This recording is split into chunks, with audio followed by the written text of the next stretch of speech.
enough money to continue to sustain, right?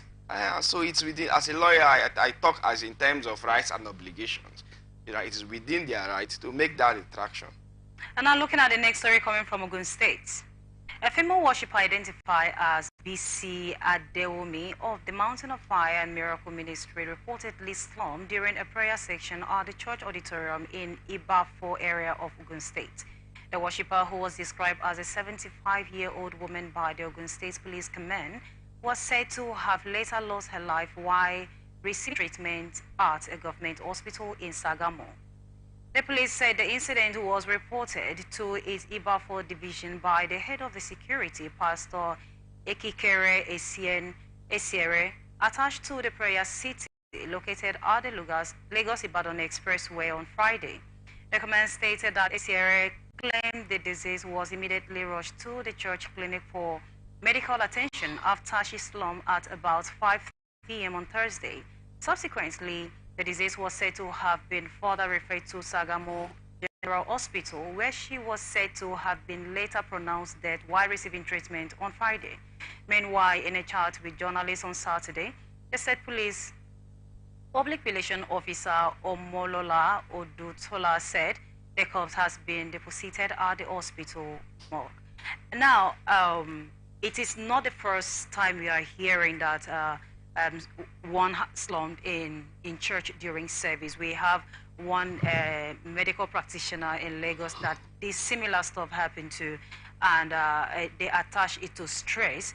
And then looking at the denomination we are talking about, of course, they do things, you know, with a lot of strength, especially when prayer is going on.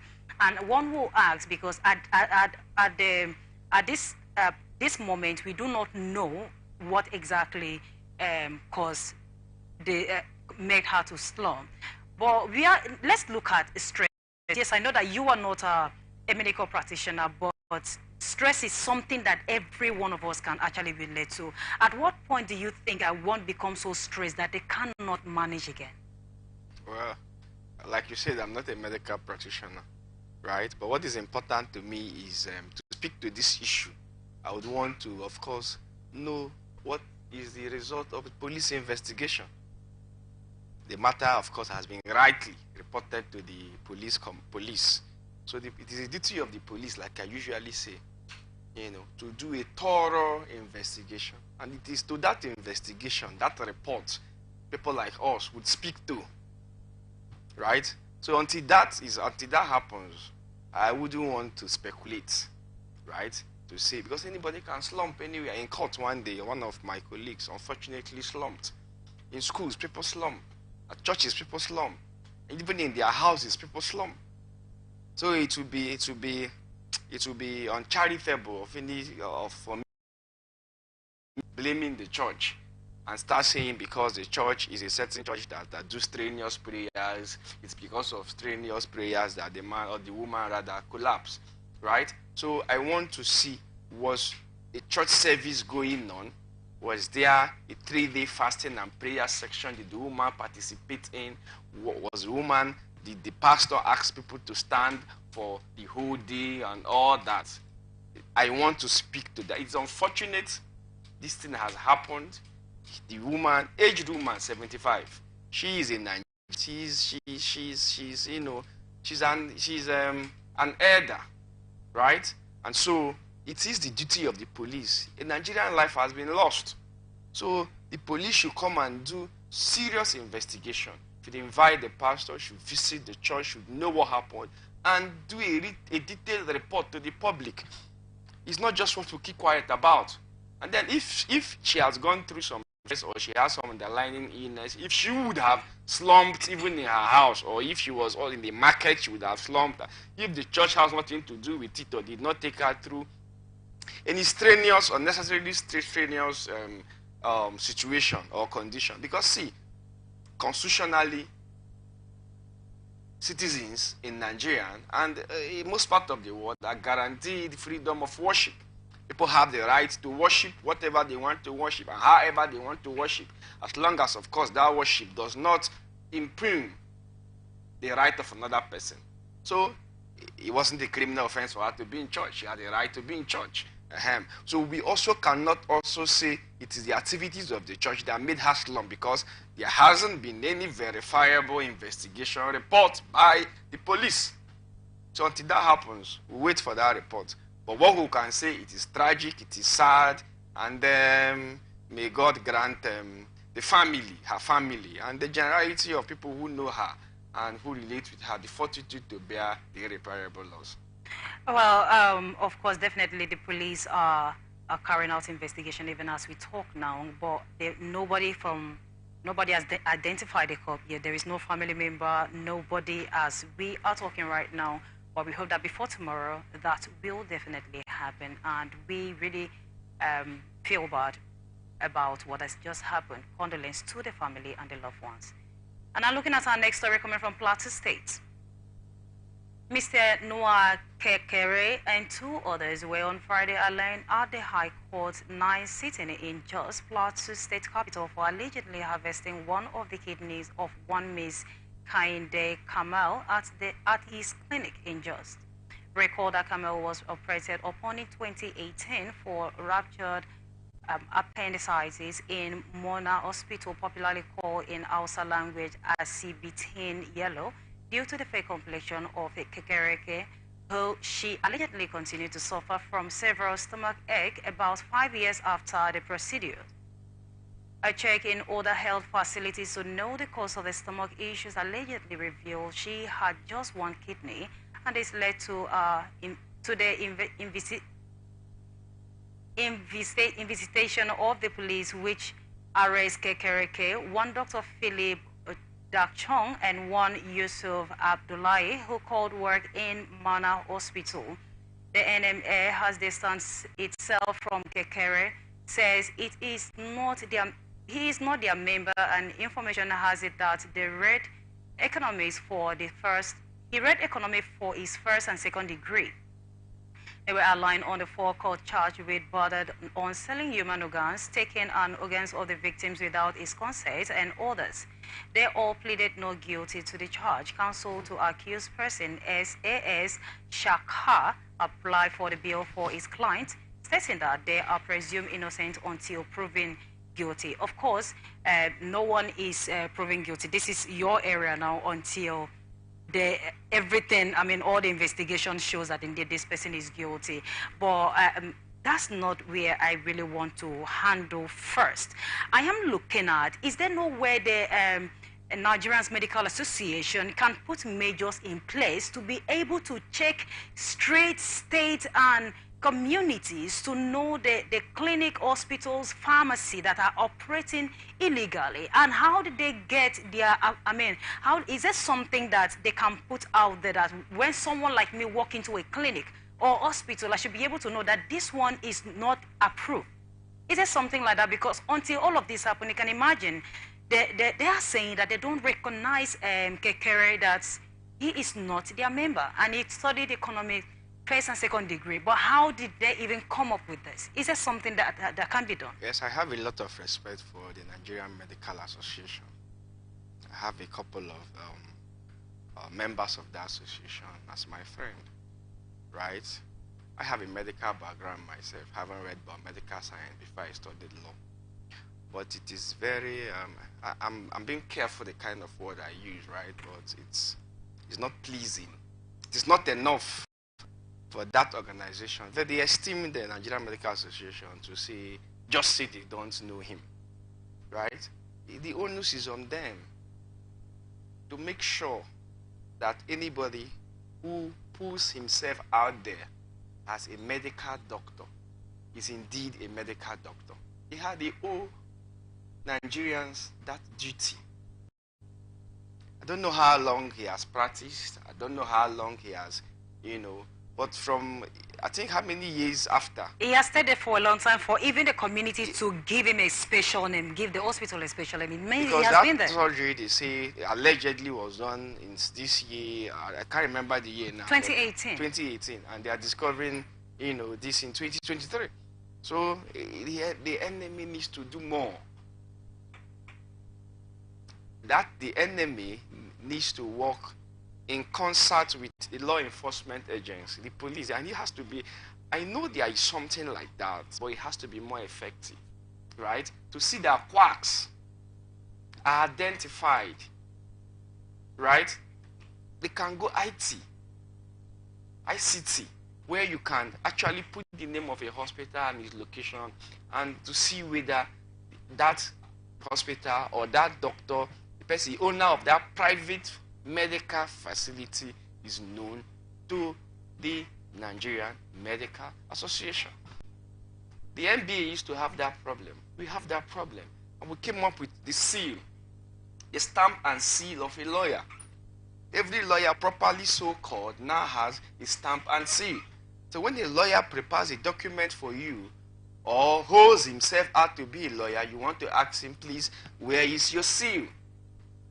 Right? And so you see, in that seal is contained his name, his enrollment number, because every lawyer has a Supreme Court, an enrollment number, right? So the enemy could think of something, come up with something like that. It would not, of course, fully settle the issue of quacks.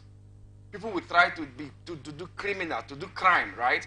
But the enemy is not enough for them to just come and say, we do not know Kekere, it's not part of us.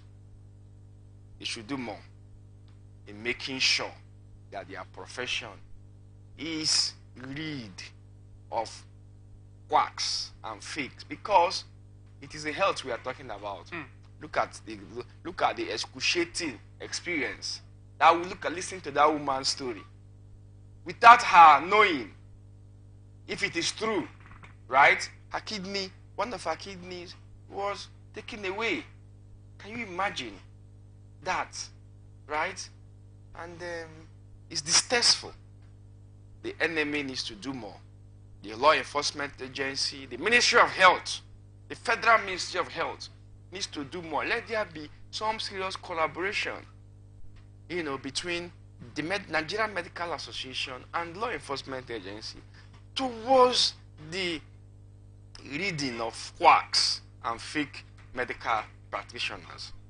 Well, we hope that the police investigating this matter will come up with something as soon as possible, and we call on the federal government to also, the government, if not the state governor, to also look into the matter of BC, so that we will not lose this one before something else happens. And our next story is on economy. The group managing director, Etana Place, Dr. Gabriel Egbeje, has emphasized that increasing Nigeria's crude oil production is a solution to the current economic challenges facing the country. He made this remark while speaking during a roundtable session at the 29th edition National Economic Summit in Abuja. The session theme, Igniting Growth, Energy and Nigeria's Global Race, focused on how the energy sector can be modernized to bolster production, reduce operational costs, enhance global trade, and boost the economy. Speaking on the panel, Ogbeche said the Nigerian have vast oil reserve, and oil accounts for over 95% of our foreign earnings, yet the country continues to fall short in terms of production, which has had a negative impact on the country's economy. Ogbeche stated that Nigeria, as a gas production country, should not be importing LPG, but should harness its gas potential to meet its domestic LPG need. The director is saying that he's telling federal government to increase oil production to boost economy. And then we have local refineries that are not working. And according to them, they have put in 10 trillions and none of them is still working. And they don't know how the money vanished. And again, we also have one they call bunkering, that they are begging the federal government to legalize this, so it will be easy for boosting of oil. And the director of ethanol is coming to say that the federal government should increase. How would that happen when all of these have not been put in place? That's what he's saying. That all of these things you have said should be put in place. That is what he's saying. If he says the government... But he didn't mention that. You didn't look at the entire paper, right? I did. that is what he means, and I bet you if you did look at the entire paper, that's what it means. If you say increase production, how would you increase production? That is a question. Because those local refineries need to work, and this government, the current government, has put a lot of money into making sure Port Harcourt refinery begins to produce in optimal capacity, and they have promised December, right? And people they are looking at January, February, right? And then there is a clamor for modular refineries. If these guys can do this thing illegally, let people have I think licenses and all that were given, and the whole issue. The man is saying, look at it again. Increase local production of crude oil. Increase crude oil production. How do you do that? Let the refineries work. If you have to build new refineries, fine. What of the Dangote refinery? He's also making allusion. He's also making reference to that refinery. Why hasn't he started local? Why hasn't he started local production? Then grant people licenses to operate modular refineries. There's no two ways about it, right? That's what he's saying. So he's as an industry professional. Now looking at it, since the beginning of this administration, even when they started talking about palliatives after they removed subsidy, people have been saying we do not want palliatives. Make refineries to work. There is every tendency that to create job opportunities for thousands of citizens.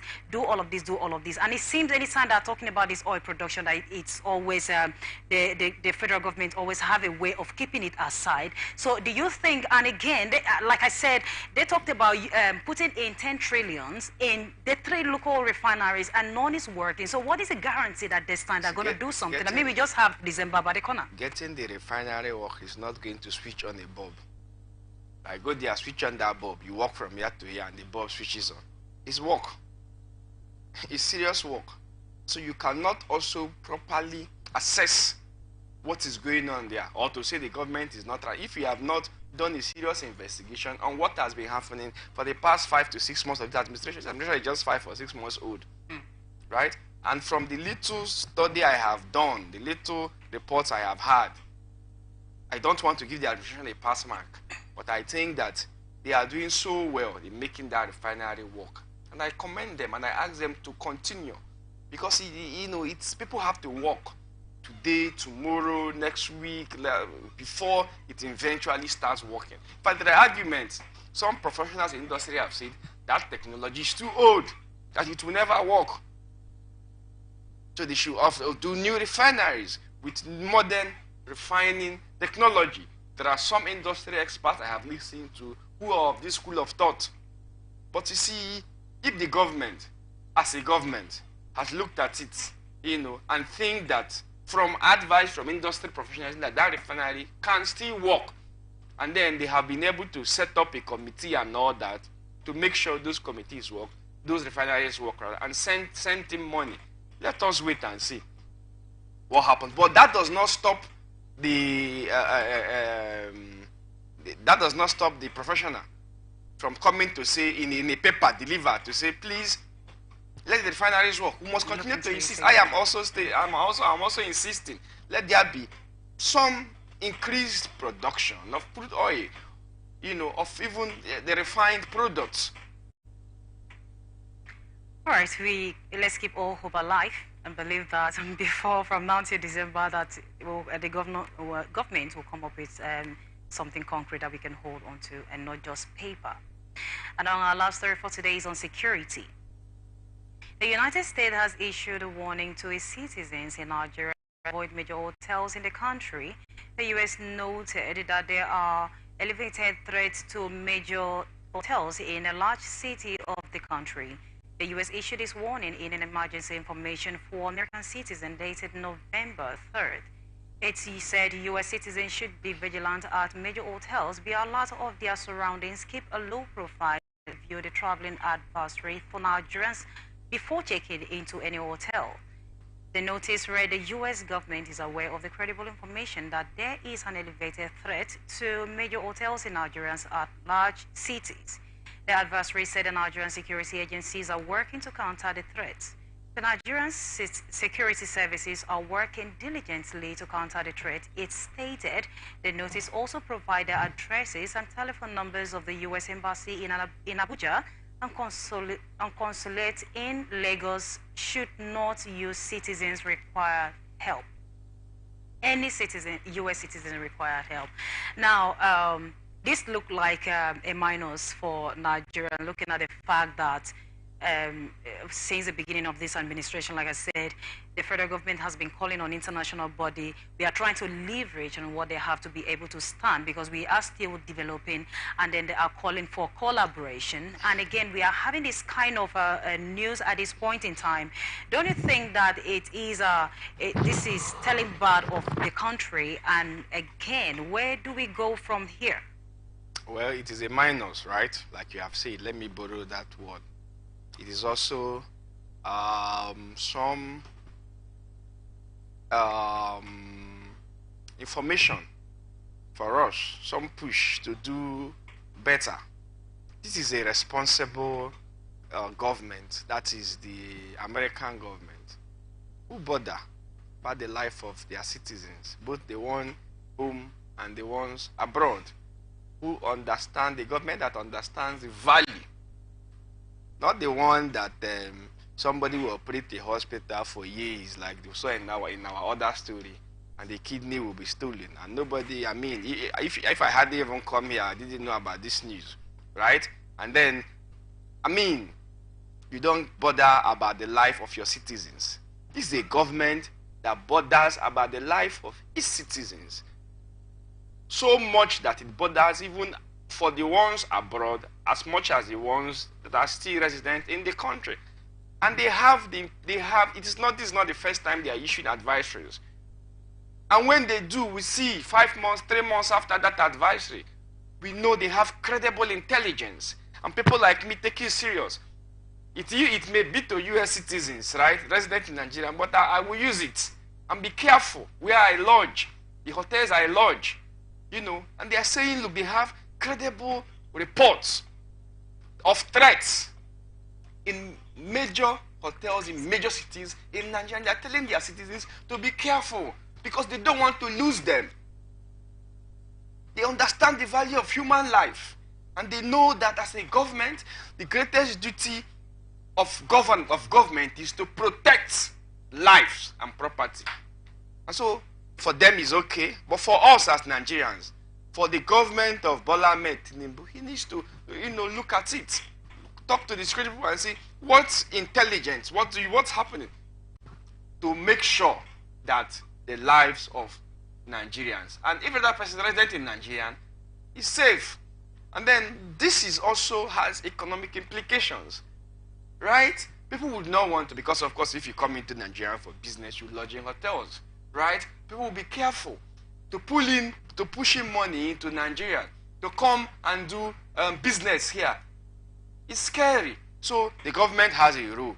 It's good enough, whether it's for act of diplomacy or what, they have also said that the Nigerian security forces are doing everything within their powers to forestall that threat. Let it not just be diplomacy. Let it be that is the truth. And then of course, it's okay. It's a duty the president has to perform, has to make sure that we are safe and secure. And I'm looking at the fact that, of course, the police, according to them, they're working very hard to make sure that they restore whatever thing that they notice or they have seen or heard. But now, do you think it will have a way of affecting this collaboration we are talking about? They have been calling on them to collaborate with us, Nigerians, to be able to restore economy, to restore security, and all of those. Do you think it will have a way of affecting us? Nothing other than what I've said. I mean, the United States of America, the government and the people of the United States of America have congratulated the president on his emergence as president. They have at various times through the Secretary of State, through their ambassador, expressed their desire to partner, to work with the president and the government of Bola Tinubu to ensure that good governance is the property of Nigerians. So there's no problem. The problem is, the only problem I see is, of course, in coming to invest. People come to invest where you are safe, where you feel safe. Not just you, your business, ease of doing business. The money you are bringing in, is safe, right? So it has economic effects. But whether or not it will affect Nigerians' relationship with I don't think so. At various times, the president, the people of the United States have expressed, no matter, there was a letter written by Chimamanda Adichie to the US government about how, the elections were rigged and all the rest. There are some protests, but at all time, since the coming of the present administration, the United States has expressed its readiness to work with the government of President Bola Ahmed Tinubu, and I think that's fine, right? All right. We hope that these threats, they will get to the root of it. We hope so. For the sake of Nigeria and exactly. safety, and their safety as and well. Every other person resident in Nigeria. Yeah, and the people planning this, they will also know that they are equally faster than them. All right, this is the much we can take on today's Society Watch. Thank you so much, Barrister Chris. It was good having you on the show. Thank you for your time. Thank you very much. My name is Immaculata Jacob Irekana. If you miss out, you can join us on all our social media platforms, Facebook and YouTube at Atlantic Television Network, Instagram and TikTok at Atlantic TV Network 1, Twitter at Atlantic TV Net, or you can watch us live on our website at atlanticnetwork.tv. Do remember that peace and unity are the pathways to progress, and continue to stay connected on ATM Socials till we come your way next time.